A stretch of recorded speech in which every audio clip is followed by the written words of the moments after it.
Assalamualaikum warahmatullahi wabarakatuh. Bagaimana kabarnya anak-anak? Semoga sehat selalu ya. Kali ini kita akan belajar materi seni rupa. Minggu pertama, pembahasannya pada bab seni lukis. Tonton videonya sampai habis ya. Langkah pertama yang kalian pelajari, amati terlebih dahulu gambar berikut ini. Lalu perhatikan alat, bahan, dan media pada gambar tersebut. Gambar tersebut adalah gambar sebuah lukisan. Alat yang digunakan untuk melukis ada berbagai macam. Contoh pada lukisan ini menggunakan alat pensil, kuas, dan sebagai penampan cat tintanya menggunakan palet. Bahan yang digunakan pada lukisan ini menggunakan cat air dan medianya menggunakan kanvas. Apa yang kamu ketahui tentang seni lukis? Penjelasannya di sini adalah seni lukis adalah kebebasan berekspresi sebagai ungkapan perasaan manusia yang dituangkan dalam bidang dua dimensional dengan menggunakan garis dan warna. Tolong digarisbawahi untuk dua dimensional ya.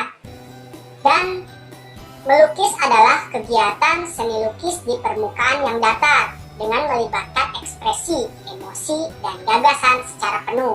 Jadi, kegiatannya dinamakan kegiatan melukis. Coba kita perhatikan video melukis berikut ini. Sedang melukis apakah orang tersebut? Ya, pemandangan. Apakah kamu tahu masuk ke dalam gaya atau aliran apa lukisan pemandangan tersebut? Dan apakah kamu juga tahu menggunakan tema apa lukisan pemandangan tersebut? Untuk kamu yang tahu jawabannya, boleh tuliskan jawaban kamu pada kolom komentar di bawah ini. Jangan lupa ya, untuk memberikan nama dan kelas pada jawabanmu. Untuk lebih jelasnya, pada materi seni lukis kali ini, kita akan mempelajari apa saja gaya, aliran, dan tema dalam seni lukis. Untuk itu, saksikan video ini sampai habis ya, agar kamu dapat lebih memahami lagi materi seni lukis. Dan yang belum subscribe, jangan lupa subscribe dan bantu channel ini agar lebih berkembang ya. Terima kasih.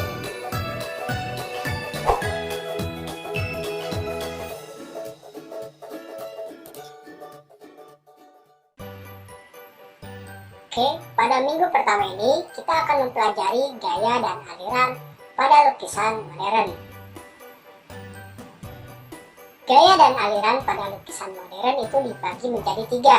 Yang pertama adalah gaya representatif, dan yang kedua adalah gaya deformatif, dan yang ketiga adalah gaya non-representatif.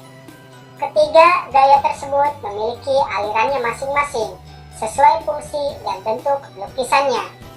Setelah ini, kita akan mempelajari pengertian dan aliran-aliran pada ketiga gaya seni lukis tersebut. Gaya yang pertama yang akan kita pelajari adalah gaya representatif. Pengertian dari gaya representatif adalah perwujudan gaya seni rupa menggunakan keadaan nyata pada kehidupan masyarakat dan gaya alam. Aliran seni rupa pada gaya representatif adalah: yang pertama, aliran naturalisme. Yang kedua, aliran realisme. Yang ketiga, aliran romantisme. Ketiga aliran tersebut memiliki perbedaan dalam bentuk lukisannya. Mari kita coba perhatikan aliran-aliran pada gaya representatif. Yang pertama, aliran naturalisme. Bentuk lukisannya seperti itu, menggambarkan keadaan alam atau pemandangan. Yang kedua, ada aliran realisme. Bentuk lukisannya seperti ini. Aliran realisme menggambarkan kehidupan masyarakat atau kehidupan sehari-hari. Dan yang ketiga ada aliran romantisme. Bentuk lukisannya seperti ini. Pada aliran romantisme, bentuk gambarnya menjelaskan cerita romantis, peristiwa yang dahsyat, penuh kegetiran, dan ketegangan. Itu adalah aliran-aliran pada gaya representatif. Selanjutnya, kita akan pelajari gaya deformatif.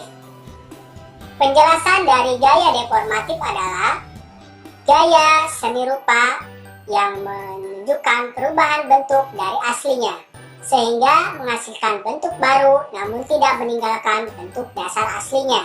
Aliran seni rupa pada gaya deformatif adalah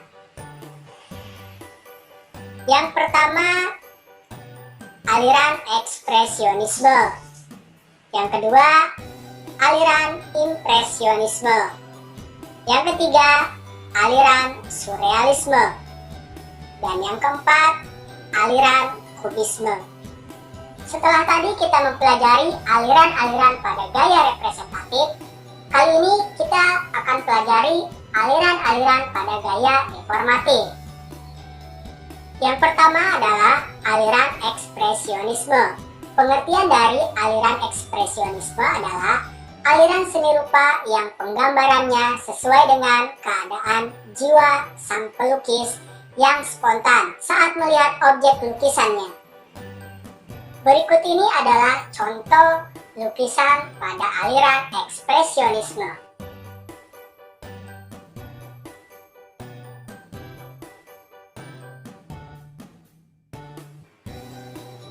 Aliran kedua pada gaya deformatif adalah aliran impresionisme. Pengertian dari aliran impresionisme berasal dari kata impression yang berarti kesan sesaat.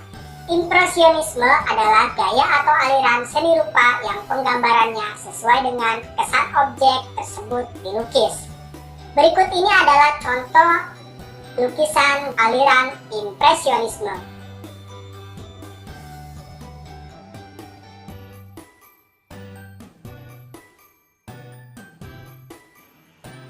Yang ketiga, ada aliran surrealisme.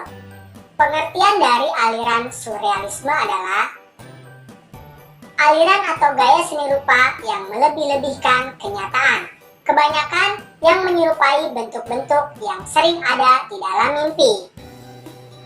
Berikut ini adalah contoh lukisan pada aliran surrealisme.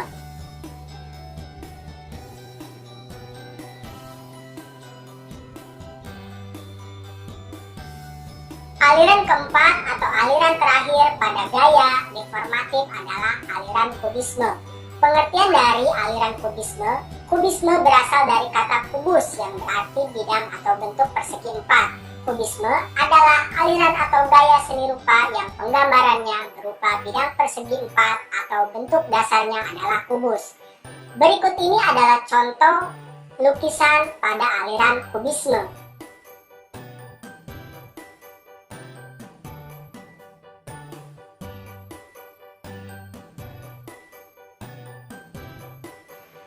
Yang ketiga adalah gaya non-representatif. Gaya ini tidak memiliki aliran. Pengertian dari gaya non-representatif adalah seni lukis yang penggambarannya dengan bentuk yang sulit untuk dikenali, atau dengan kata lain bersifat abstrak.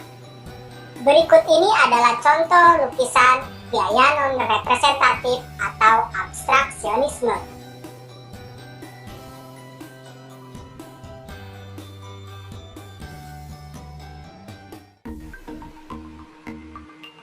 Jawab dengan cepat aliran lukisan berikut ini. Apakah kamu tahu nama aliran lukisan tersebut? Ya, aliran pada lukisan tersebut adalah kubisme. Apakah kamu tahu nama aliran lukisan tersebut? Ya, aliran pada lukisan tersebut adalah realisme. Dan apakah kamu juga tahu nama aliran pada lukisan tersebut? Ya, nama aliran pada lukisan tersebut adalah surrealisme. Selanjutnya kita akan mempelajari nama-nama seniman lukis berikut dengan alirannya.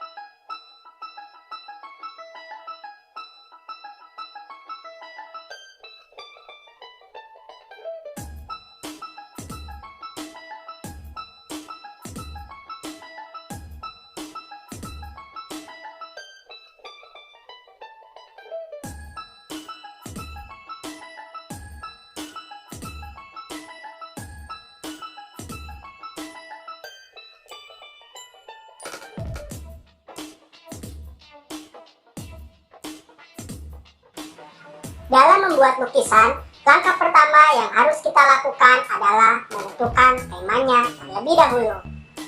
Tema dalam lukisan akan menentukan gambar yang akan kita buat. Untuk itu, mari kita pelajari tema-tema berikut ini. Hubungan antar manusia dengan dirinya. Dalam menggambar lukisan, terkadang seseorang menggunakan potret dirinya sebagai objek lukisan. Hubungan antara manusia dengan manusia lain. Dalam mengekspresikan keindahan, menggunakan objek orang-orang yang ada di sekitarnya.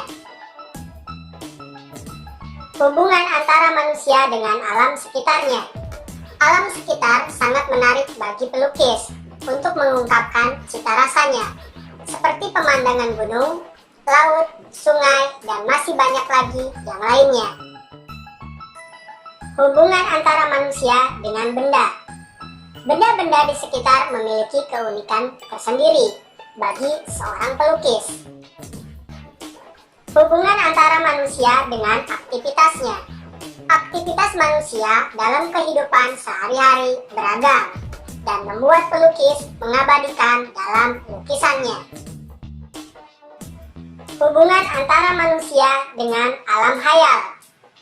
Khayalan yang muncul secara sadar dan tidak sadar atau tertidur diwujudkan dalam suatu karya seni. Ayo coba perhatikan gambar berikut ini.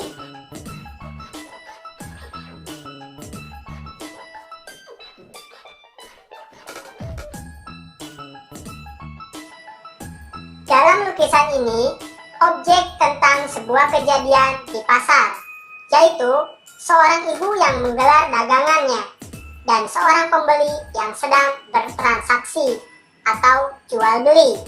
Salah satu aktivitas keseharian sehingga dalam lukisan ini diberi tema manusia dengan aktivitasnya. Dari hasil pengamatan, ide dan gagasan dalam gambar tersebut kolam dalam sebuah taman. Di taman tersebut ada kehidupan, digambarkan dengan objek hewan, yaitu ikan yang sedang berenang. Maka dapat disimpulkan bahwa tema dalam lukisan itu adalah manusia dengan alam sekitar.